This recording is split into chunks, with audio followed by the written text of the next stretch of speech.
CAGESIDE, the boxing edition. That's gonna be the new what's it called? The new open for the show, I think. I'm pumped for this particular interview that's gonna happen soon. In a minute, Ray Flores is gonna join us, and we're just gonna talk boxing. Fuck him. I'm done with MMA. MMA, the community, the Jits community. I'm just joking now. I love MMA. No, I'm excited because there's not many times where we have actual boxing fights to. It's either, here's how the show goes. If it's boxing, it's either me hating on Canelo, or it's MMA. Or Jake Paul.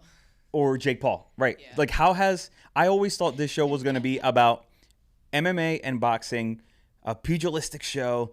This very, these in-depth conversations about the art of boxing and MMA.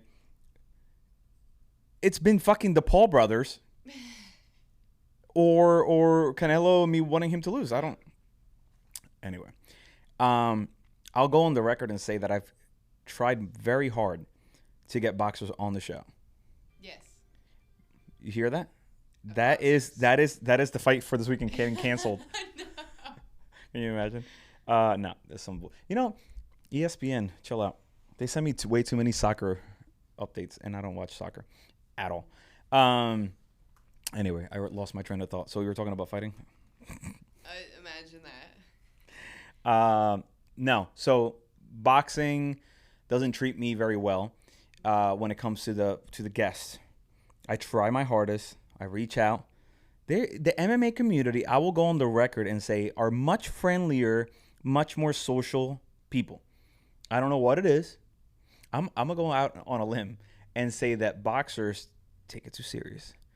Maybe they're a little too hardcore. Maybe they think they're too street. Maybe they think you got to have the game face on at all times. Where MMA fighters, they have the jiu-jitsu zen. Maybe they're a little bit more diverse as athletes, so therefore they're more diverse with their way of thinking, personality types. Yeah, or they're right, or they're the things they're willing to try and do. How many boxers have we had on? Would it be zero? I think it might be. No, we had one. Who? The woman. I'm bad. I'm bad? No. What's her name? She was did we have a female boxer on? She was calling. No. Did I dream this? I think you dreamt this. Did you think we had Clarissa Shields on the show? I think so. Yes, we had. Maybe I'm just manifesting that. Oh god, that's hilarious. You're like, no, like the best boxer in the world, the woman. We've had her on the show. Yeah, the champion, everything. Yeah, I was not in that dream. Okay. That did not happen. But that would be great. That'd be great. Shout out. Clarissa Shields, join us in the show. Anyway, I have such a love for boxing, and it's such a different love for MMA. I am way more excited to watch MMA fights. Yes. I'll be honest. But when I'm into it, like let's put it this way, when I watch boxing and I'm not into it, like I don't root for anybody, I get bored immediately. And I immediately start saying that it's slow compared to, but then funny enough, which means that it's bullshit because anybody who's into it thinks differently. When I watch boxers who I care about, all of a sudden the stakes are so fucking high and I pay attention to the art of boxing.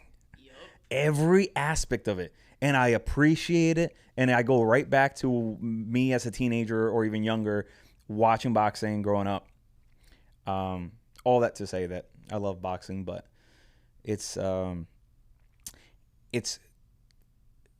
character fighter driven. Is it, you know what I'm saying? Like, does that make sense? It's not just a sport. Like, you can watch football and appreciate football. Yeah. No matter who's playing, because the game is kind of the same. Where I feel as though MMA is sort of like that. You can catch on a prelim fight, and it could be the best fucking fight you've ever seen, that month or that, But then boxing to me, it's like if I don't care about them, maybe it's storytelling. Maybe. Boxers don't do great storytelling unless it's a huge fight and they do like a 24/7 or one of these specials. Yeah. I'll let you talk now. I'm blabbing. No, I was gonna say maybe you should get into pro wrestling promo aspect. Absolutely not. How about this? I'll get into pro wrestling when CM Punk sits on the couch. All right, deal. There's rumors out there that he was going to join us. Rumors. Everyone tweet at him. Does everybody tweet at him? We don't even have Twitter. I don't know. We don't even have Twitter. Is anybody trying to join you? Where you at, Ray? Yes, he is. He is? Let Let me put these headphones on. Was I talking simply too long?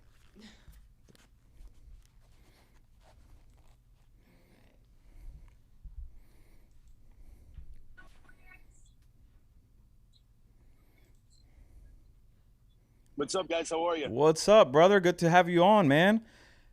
Thank you guys very much for the invite. Do you mind turning your phone sideways so we see the full, beautiful? Yeah, no, perfect. Gabby, you want to take that little side block off again? I don't know if I made you take long or not, but like when you first logged on, but I kind of went on a rant about boxing in the intro of the show, trying to introduce you. Oh, gotcha. Because I grew up watching. I think we're similar. Yeah, maybe I'm a little older, but like I think we're similar in age. And I grew up. How old are you? 37. All right, I'm 35, so yeah, we grew up very similar. Yeah, so I grew up watching boxing. Like boxing was, my grandfather was a trainer. I'm from Puerto Rico, so before Trinidad it was Camacho. It was all these guys. Like that's what as a family, that's what we grew up watching. And then I've slowly made the transition into MMA, and then here we are. But beautiful, man. Yeah. So I did a little research on you, and I'll get to that. But I didn't realize you had MMA in there as well from the beginning. Yeah. I'm an MMA guy, man. I started off like in 2005 doing MMA. So, I'll kind of present you to how I got to know you. You all of a sudden it reminded me of remember when Max Kellerman started coming on the scene and nobody knew who he was? So. Nobody knew who he was, but then he quickly became the guy. Yeah. So I feel like that's you now. Like I feel like I see you everywhere. Thank you. Man. Yeah, man. Appreciate it. And I started seeing you more and more and more, and I'm like, damn, this I didn't know who you were, and then I'm like, oh, now I know him. All right, he's fucking good at this. Your comments are on point. You know what I mean? Like it's hard to find people that you agree with, in commentating and shit like that. So anyway, for sure. So I give you that credit, and I think you're just rising and rising and rising. So thank you, brother. Appreciate it. So thanks for coming on the show. This is a big weekend. You're out in Vegas, very much so. Right? Yeah, absolutely. I've been here since Tuesday morning. Okay, so I mean, you've covered, just for the people who don't know, you were also did the McGregor Mayweather fights, didn't you not? I was at Mayweather McGregor. I was at Mayweather Pacquiao. I was at Wilder Fury 1 and 2. I've been a part of some unbelievable events over the past few years. I don't want to. I know you're limited on time, so I wanted to kind of get a little bit into your background. But how does it feel to have gone from the kid who loved the sport and wanted to do this kind of thing, and you hustle? You're you've been grinding for a long time, right? And now you're here. I've been at it since I was 17. Yeah. And then all of a sudden, and so people might not know you or might be getting to know you now, but you've been hustling for a long time doing this thing, and now you're in the biggest stages. How does it feel to be at this level now? It feels great, and it's unbelievable. But at the same time, with that comes a greater deal of responsibility, because people think as you move up in your career and your life, especially profession-wise, that it gets easier. No, it gets harder. It gets harder in the sense that I am hungrier now than what I was when I was 18, 19, 20 years old. And that's that, people call me, and I'm fortunate to be a part of big events. But my hunger is, I get more hungry moving forward than what I do even when I was even 5 years ago. Because once you get a taste of this big stage, time and time again, it's like an adrenaline rush, and it's like a high that you've never experienced. And once you're at this level and you're working with these top level fighters, these world champions, and the best promotions in the world, and incredible networks with the kind of reach that they have, it makes you raise your game every single day, even that much more. And to feel that, and to know that, and to study your ass off, and really put forth the time, because I know when the red light goes on, I have to be at my best. You know why? Because where I am is the Super Bowl. You don't just come here and just are presented and said, here, you're here. No, you have to fight and claw and scratch. And every single time I'm on the microphone, for any of my clients, it's the Super Bowl, because I'm doing big events on big networks in front of some of the most amazing fans all over the world. Do you find yourself being in kind of a state of flow in those moments that you that you're saying that you're like in the biggest stage, do you feel like you just, after all that research is done, the light turns red, camera's on you, do you feel like you're on and is that type of feeling? Or you're just gliding Without through a the doubt. night? Exactly. You hit it right on the head, because it's like I never played football in high school, but it's like being a middle linebacker in the NFL, a part of a big game. You're seeing things. The game is so fast and production is so fast and fights happen so fast, but I'm so locked into what I'm doing, whether it be a grand arrival, whether it be a press conference, whether it be a fight, either prelim, main event, but stuff's happening so fast, but my mind's computing it even that much faster. And it's almost like things are slowing down to me. Right. It happens in real time, but I'm seeing it in a slow motion because I'm so prepared and ready and have myself so dialed in mentally, spiritually, and physically to be able to curtail and give the proper analysis to what I'm watching. Right. Exactly. Yeah, and it comes through. It comes through. There's some people that you hear talking and they're throwing things that we're all seeing, but there's some people who are seeing it that at a different level, and that's the information that us viewers appreciate, because you're showing us things that we didn't see that quickly. We would have to go back and watch it again. You know what I mean? Exactly. Very much so. But enough about the behind the scenes of the stuff. So for this weekend, I don't know how much you're able to share your opinion, obviously, in the place that you're in and the position that you're in. But many people were pumped for this Tyson Fury versus Joshua fight a while back, right? That was like the fight to make. And then, so were you excited? First of all, were you excited about that matchup? No, because the reason why is because I was a part of the promotion for the second Wilder Fury fight. And before that fight even got announced, when that fight got announced, it was everyone knew. Fury knew, Wilder knew, PBC knew, Top Rank knew. Whoever wins this fight, there is a guaranteed rematch clause. And I was asking on both sides heading into the second fight. So if one guy beats the other guy convincingly or knocks him out in one round or dominates him, there's still going to be a third fight. Everyone said, absolutely. Everyone knew that going in. So I knew I couldn't get, there was no reason for me to get excited for, Joshua and Fury, because I'm like, Deontay lost once. He's the one who gave Fury the fight the first time. Right. And now I know that contractually he's going to get a rematch. It's going to happen soon. So I'm like, I kind of was like, I don't think this fight's going to happen, to be honest with you. I never bought into the hype is what I'm telling you. Right. No, I feel you. I just thought it took so long for Wilder to come out. And I'm sure it was strategic and it was business, which great for him. I guess at that point, as a watcher, you're like, all right, so then we got to go back into the Wilder, Tyson Fury train again and get excited about this.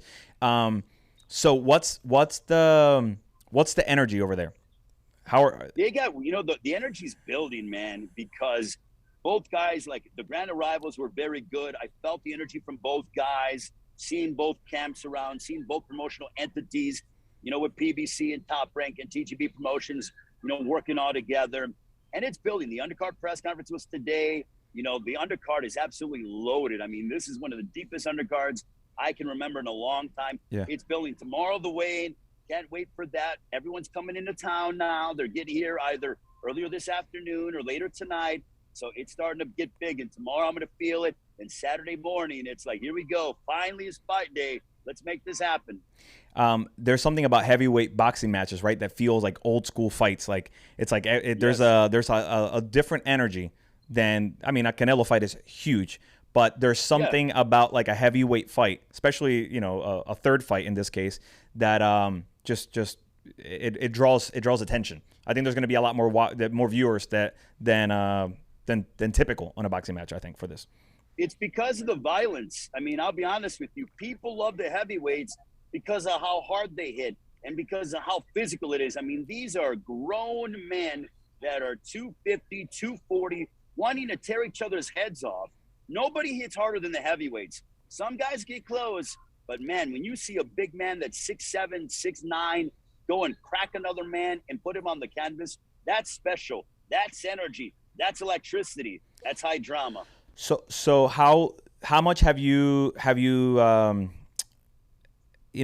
seeing Wilder between the last fight and now, and seeing what we've seen on social media? I'm sure you're seeing more than what we are, but he's bulked up, it seems like, a little bit. Yeah. He's taking the boxing skills, I think, to an extra level, because he was obviously known for having a heavy hand, obviously also a good chin. Do you think he's gonna be different in this fight? What's kind of your analysis for what you're expecting to see? I think the second fight, it was, yes, Fury's brilliance, but at the same time, Deontay fought in May of that year, then he fought in November the year before, and then he turned around and jumped into training camp for Tyson Fury. So that's 3 fights in less than a year that he had to prepare for. Guys don't do that nowadays, especially at the championship level. So I think Fury had his best night, and I think Wilder had his worst night. You level them up, as we saw in the first fight, and it's a 50-50 fight again. That's what I think this fight is. And the fact that Deontay's been working on his boxing skill, the fact that I've heard from numerous people that he's hitting harder than ever before. That's scary. The fact that Tyson Fury had to deal with COVID, and I know he had, a child that was sick. I wonder, where is Fury's head's at? If there's a guy to be able to put all that to rest, it's Tyson Fury. But I really wonder, where's his head's at? Because I can tell you where Deontay Wilder's head's at. Deontay's so locked in and focused and determined. He's laser focused, but he has a calmness about him. At the same time, though, they know that if they have Fury hurt, you cannot let him off the hook. It has to be game over. What did you make of that? I know I'm going back very far, but what did you make of his excuse about the outfit being too heavy, all that stuff the first time around, and then him coming back out and saying, well, I'm not going to not come out in impressive fashion. I'm still going to wear whatever, it is that I want to wear. Do you think that actually played a fact? And if it did, why it didn't, right? Look, my whole thing is this, is that I'm not the one in there getting in the ring and taking punches. So whatever excuse he wanted to come up with, that's fine. That's the champ's decision. Yeah. My thing is he's getting back in there and he knows what's in front of him. And he realizes that with this being a comeback fight for him, there's so much on the line. And I think he's taken it to the best possible way when it comes to his preparation, getting his mind right, getting his entire team correct. And I think we see the best Deontay Wilder that we've ever seen in his entire career on Saturday night. And then do you think Joshua is still a big part of this equation after this fight? I think they said that they were going to have to give the winner would go towards what's his name, White bid or something. So I think what's going to happen is that it sounds like Joshua's going to rematch Usyk. Joshua has a lot of demons to be able to exercise as well. Yeah, he needs to be able to come out and circle the wagons. But again, Anthony Joshua's done this before. He lost to Andy Ruiz, came back, won the heavyweight championship of the world. That's why I'm saying about Deontay Wilder, guys, don't count him out. Just because he lost once doesn't mean he can't come back and regain the championship. Tyson Fury, to me, is the best heavyweight in the world. If Wilder beats him on Saturday, he becomes the best heavyweight in the world. But let's not act like guys haven't come back before from losses and bounce back in that manner. I think Joshua can do it. I think Joshua can beat Usyk. I won't predict him to win, but I think Joshua can. Why? Because he's done it before. The same thing with Deontay Wilder. You've got to give him a chance to prove himself once again instead of totally writing him off. Admire the brilliance of Fury, but don't write out Deontay Wilder after one loss. Do you think it's a short night for either of these guys on Saturday? Yeah, I do. I don't think it goes 12 rounds. And if it does, I'll be surprised because both guys want to hurt each other. Both guys want to knock each other out. Both guys can't stand one another. And both guys do not want to leave it in the hands of the judges. After all the stuff that they've been through over the past 3 years, I asked Deontay Wilder on Tuesday during the Grand Arrival, are you glad to finally put this chapter behind you? He said, absolutely. I can't wait to go out there. I want to beat him. And I don't want to, even think about Tyson Fury moving forward. So both guys don't like each other. If you're around another man for nearly 36 months, and they're calling you all these names and they're going back and forth and you've tasted each other's power, whatever, you can't stand the sight of this man. So that's why I think they both can't wait to be able to go out there and finish off this chapter in their trilogy. I agree. So on a funnier take, so in social media, it's been everywhere. Bob Arum, what's going on with Bob Arum? He seems salty these days. Bob Arum is Bob Arum. I mean, he's been around the sport for a long time. If there is, people that he doesn't like or care for, then Bob Arum is going to voice what is on his mind. And you know what? That's, I haven't done what Bob Arum does, so I respect him for his accomplishments. Yeah. Do I agree with his opinions all the time? No, but I mean, that's Bob Arum. But he's at an age now he doesn't give a shit to make it. He just says, you know what? I'm going to let it rip. So. Exactly. But anyway, I bring that up because he said that everybody had agreed on them not facing off. Is that true? To avoid. I was told I was told, and you know what? I agreed with it. I don't like them facing off, and I think that was the best possible scenario. I agree. Because, as Bob said, we need to save the fight. We've gotten too far, and I don't want to see them weigh in tomorrow and face off either. I don't want to see it all. Have them weigh in individually, take separate photos, get off the stage. Get them to the ring on Saturday night, let the bell ring, and then let's see who the best heavyweight in the world is. Dude, I appreciate that, because a lot of times they care more about the entertainment value of it in those moments. Yeah. Hey, the fight's going to be big enough already. Let's allow that. Let's secure it. Let's allow that to happen and not let any possible issues occur between now and Saturday night.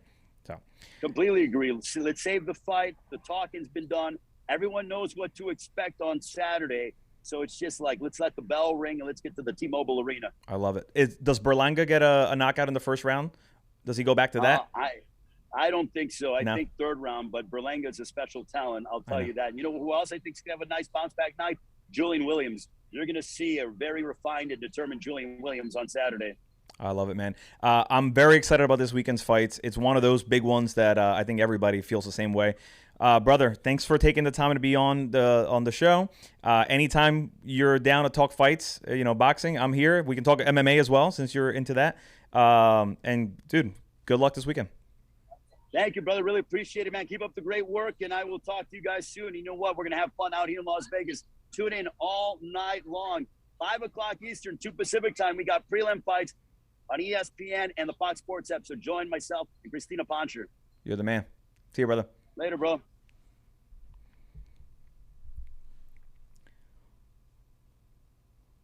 What's up, Gabby? What's up? You were quiet. Yeah, I know. I feel like when I'm out of camera, so I don't want to pop in all of a sudden. You can jump in and say, no. Have you seen CM Punk? He's killing the game. No. Isn't it funny to talk to somebody who knows their shit? I know. I love it. Like on air, their shit kind of thing. He has such a good, perfect voice. He has a great voice. I was absolutely captivated. I'm telling you, that's how I saw him out of nowhere. That's on me for just being out of the game for whatever, for certain fights. I saw him, and then I saw him, and then I saw him, and then I'm like, yo, who's this guy? Mm-hmm. Because he's unique, a unique talent. Yeah. You know what I mean? He's not like the typical analyst guy. He's a little bit more outspoken, and he did the Triller fights with fucking Snoop Dogg, and he hung in there, and he was funny and like able to. I'm telling you, I'm saying it right now. I'm not saying anything new. I think the people who know, but I think he's a cool talent to watch. I'm excited for the fights. Are you going to watch? I know it's boxing, but are you going to watch it? You should. I think I will. I think you should. I think it's going to be – I'm going to make my calls. Ooh. I think Deontay Wilder knocks out Tyson Fury. Silence. It might be a common thought, but I think a lot of people are more scared that he gets outboxed than people are scared that Tyson Fury gets knocked out. I think he has the power and the skill that if he catches him, might be a short night. Mm-hmm. I don't see Tyson Fury knocking him out this time. Anyway, those are my 2 cents. Thanks for watching the show. Subscribe. Share with your friends. Tell your boxing buddies that they should also be on the show and they should also be watching the show. Thank you, everybody. That's it.